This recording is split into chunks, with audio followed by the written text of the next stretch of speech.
Hello yours, welcome back to Sunday vlog. ఈరోజు మా Sunday అనేది ఎలా స్టార్ట్ అయ్యిందో మీతో షేర్ చేసుకుంటున్నాను. మొదటగా ఇంట్లోని చిన్న చిన్న పనులన్నీ స్టార్ట్ చేశాను. సండే అయినా కూడా ప్రతి అమ్మకి కూడా ఖాళీ ఉండదు కదండి. నాకు అలాగే సండే అయితే అస్సలు ఖాళీ ఉండదు. కిచెన్లోని క్లీనింగ్, అలాగే బ్రేక్ఫాస్ట్ చేయడం, అలా ప్రిపరేషన్ చేయడం, all done with the lot of love కదండి. ఫిష్ కర్రీస్ అందాం అనుకుంటానండి. కర్రీలోకి ఫిష్ కర్రీస్ అయితే చాలా టేస్టీగా ఉంటుంది. అది గురించి కలిసి చూస్తాను. మీకు అన్నీ రెడీ చేసి పెట్టుకున్నాం కదా. ఇప్పుడు అల్లం పేస్ట్ చేసుకున్నాం, అలాగే మసాలా కూడా రెడీ చేద్దాము. కర్రీకి సంబంధించిన ఉల్లిపాయలు కూడా అన్ని కట్ చేసుకోవాలి. తనన్నాను కదండి, ఆ ఫిష్ కర్రీస్ కూడా అన్ని కట్ చేసుకుని అయితే పెట్టుకుని వంట అయితే స్టార్ట్ చేద్దాము.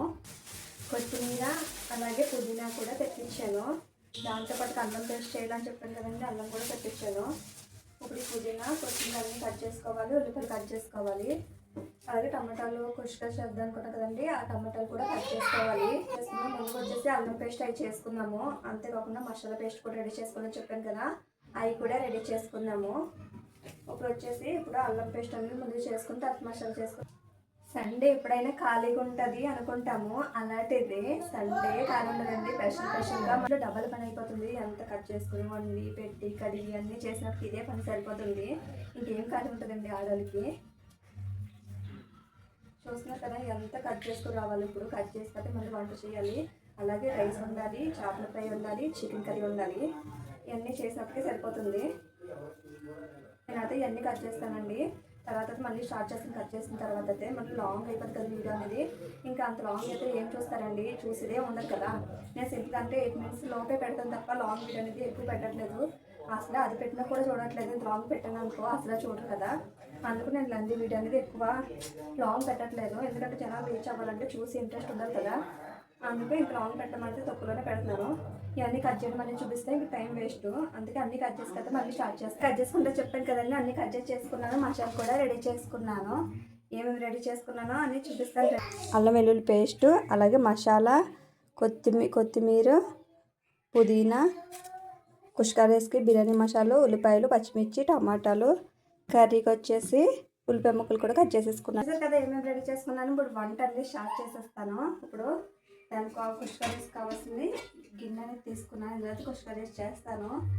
ఒక పక్కన కర్రీ అయితే వండేస్తాను. కర్రీ అట్టగా ఫిష్ ఫ్రై పెడతాను. జోష్ కూడా ఎగ్స్ ఉడకపెట్టాలి. కర్రీ అట్టే ముందు జోష్కి అయితే ఎగ్స్ అనేది ఉడకపెడతాను. జోష్ అయితే ఫిష్ అలాగే చికెన్ తినకూడదు కాబట్టి నేనైతే ఎగ్స్ అనేది ఉడకబెట్టి అదైతే కర్రీ వండుతాను. జోషి కోడిగుడ్లు ఉడకబెడతానని చెప్పాను కదా. ఒక 4 అయితే ఉడకబెట్టేసి జోషికి ఫ్రై చేసేసాను, లేదంటే కర్రీ చేసానా తర్వాత ఇస్తాను.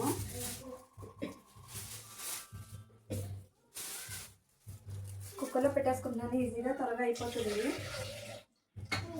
ఉప్పు వేసుకుని కుక్కర్ ఇలా వేసేసుకున్నాను. గంటలో వాటర్ అయింది కూడా. ఇప్పుడు కుక్కర్ అయితే పెట్టేసుకుని అది యాడ్ చేస్తాను. ఇప్పుడు కుష్కా రైస్ కూడా చేసేద్దామని అది కూడా పెట్టేసుకున్నాను.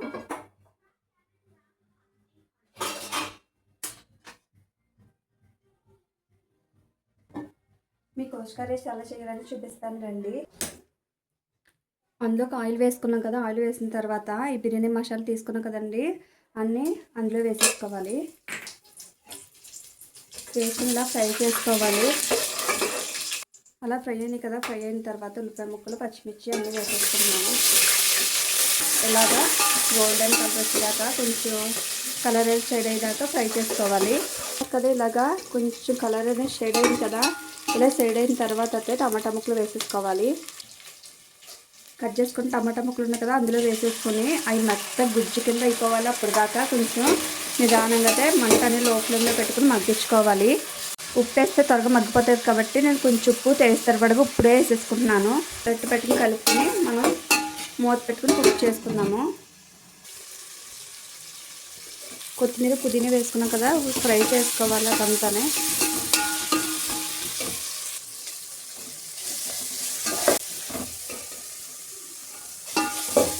ఇలా మనం ఫ్రై చేసుకున్నాం కదా. ఇలా ఫ్రై చేసుకున్నాక అందులో అల్లం వెల్లుల్లి పేస్ట్ అన్నీ వేసుకోవాలి. పేస్ట్ వేసుకుంటున్నాను. అలాగే ఆడించుకున్న మసాలా కూడా అందులో వేసేసుకుంటున్నాను. వేసుకొని మొత్తం పచ్చివాసన పోయేదాకా ఫ్రై చేసుకోవాలి. పెరుగు వేసుకున్నాను. పెరుగు వేసుకుని మగ్గించుకోవాలి. మంట అనేది లో ఫ్లేమ్లో పెట్టుకుని మగ్గించుకోవాలి. ఇలా ఆయిల్ అనేది పైకి వెళ్తుంది కదా. ఇలా తేలినప్పుడైతే మనం రైస్ వేసేసుకున్నాము. రైస్ వేసుకుని ఒకసారి కలుపుకుంటే దాంట్లోకి కారం వేసుకోవాలి. పసుపు కూడా వేసుకుంటున్నాను. వేసుకుని మరొక నిమిషం ఫ్రై చేసుకోవాలి. ఇలా ఫ్రై చేసుకున్న తర్వాత అంటే అనేది లో ఫ్లేమ్లో పెట్టుకుని ఇలా ఫ్రై చేసుకోవడం వల్ల మన రైస్ అనేది పొడి పొడిలాడుతుంటుంది. నేను ఆ బౌల్ తోటి ఒక బౌల్ అయితే రైస్ తీసుకున్నాను కాబట్టి 2 బౌల్ అయితే వాటర్ అయితే వేసుకుంటున్నాను. వాటర్ వేసుకుని ఒకసారి కలుపుకొని అందులోకి టేస్ట్ సరిపడగా ఉప్పు కూడా యాడ్ చేసుకోవాలండి. ఇలా కొంచెం నేను టమాటా ముక్కలో కొంచెం ఉప్పు వేసాను కదా, ఇప్పుడు చూసుకుని అయితే నేను కొంచెం యాడ్ చేసుకుంటున్నాను. వేసుకుని అయితే మూత పెట్టుకుని కుక్ చేసుకోవాలి. కుష్కా రైస్ అయితే రెడీ అయిపోయిందండి. ఎలా ఉందో మీరు ఒకసారి చూసేయండి. చూస్తున్నారు కదా, కుష్కా రైస్ అయితే రెడీ అయిపోయింది. పొక్కులు పొక్కులు వస్తుంది కదండి. ఈ కుష్కా రైస్ ఎలా ఉందనేది కామెంట్ సెక్షన్లో కామెంట్ చేయండి. ఇప్పుడైతే వీటితో పాటుగా రైస్ అదే కర్రీస్ ఉంటాను కదండి, ఆ కర్రీస్ కూడా అన్నీ అయిపోయినాయి. ఇలా రైస్ అయిపోయింది, అలా కర్రీస్ అయిపోయినాయి. అవి కూడా చూపిస్తాను మీకు. చికెన్ కర్రీ రెడీ అయిపోయింది, ఫిష్ ఫ్రై రెడీ అయిపోయింది, అలాగే జోష్ పాప్కి వచ్చేసి ఎగ్ కర్రీ కూడా రెడీ అయిపోయింది. ఇవన్నీ అట్టుకెళ్ళితే అక్కడ పెట్టేస్తాను. ఎక్కడ మేము భోజనం చేస్తాం కదండి హాల్లో, అక్కడైతే పెట్టేస్తానండి నేను. ఇలా ఫిష్ కర్రీస్ రెడీ అయిపోయింది కదా, అన్నీ అట్లా హాల్లో పెట్టేస్తానండి. అన్నీ కూడా సర్దేశాను.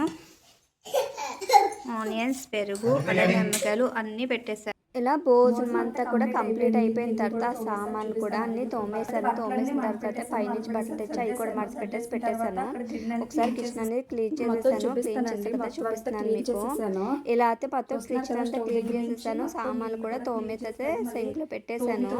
సింక్ కూడా క్లీన్ చేస్తానండి. చేసేసిన తర్వాత అయితే ఎవ్రీ సండే అయితే బాబా క్లాస్కి వెళ్తుంది కదండి జోషి, అక్కడికి వెళ్ళైతే వచ్చేసింది. నేను వచ్చేసి ఫ్రిడ్జ్లోని లెమన్ వాటర్ కలపడానికి అయితే డీప్ ఫ్రిడ్జ్లో వాటర్ అయితే పెట్టుకున్నాను. ఇప్పుడు ఆ వాటర్ తీసుకుని లెమన్ వాటర్ అయితే కలుపుతున్నాను. కలిపేసి అయితే పిల్లలకైతే ఇచ్చేసానండి. జోష్ పాప కూడా డ్రెస్ అయితే చేంజ్ చేసుకుంది, వైట్ డ్రెస్ మీద అయితే వెళ్తుంది.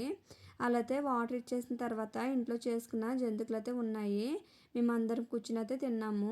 తర్వాత వచ్చేసి నైట్కి వెళ్దాము, వెళ్ళి కూడా చాలా రోజులు అయిపోయింది, పానీపూరి ఒకటి తినాలనిపిస్తుందని మేమందరం అయితే ఇలా రెడీ అయ్యాము. చూస్తున్నారు కదా, పానీపూరి అన్నప్పటికీ హవ్యకైతే ముఖం అయితే వెలిగిపోతుంది. మేమందరం కలిసి అయితే ఇలాగ బైక్ మీద అయితే వెళ్ళాము. వెళ్ళి ఒక చిన్న షాపింగ్ ఉంటే షాపింగ్ చేసుకుని అలాగే హిందూపూర్లోని వీరి రోడ్ అని ఉంటుందండి, అక్కడికి వెళ్ళైతే మేము పావు బాజీ అలాగే పానీపూరి అయితే తీసుకున్నాము. పిల్లలిద్దరు కూడా ఇలా కూర్చుని తింటున్నారు. అవ్యకి నోరు పట్టదు కదండి, అది కొరుక్కుని అయితే తింటుంది పానీపూరి. ఇలా సింపుల్గా కానీ హ్యాపీ సండే మీతో షేర్ చేసుకుంటున్నాను. మీకు ఈ వీడియో కనుక నచ్చితే లైక్ చేయండి, అలాగే కామెంట్ సెక్షన్లో కామెంట్ చేయడం మాత్రం మర్చిపోవద్దు. ఇంకా ఇలాంటి ఫ్యామిలీ వీడియోస్ కోసం మన ఛానల్ అనేది సపోర్ట్ చేయండి. Thank you for watching. Bye.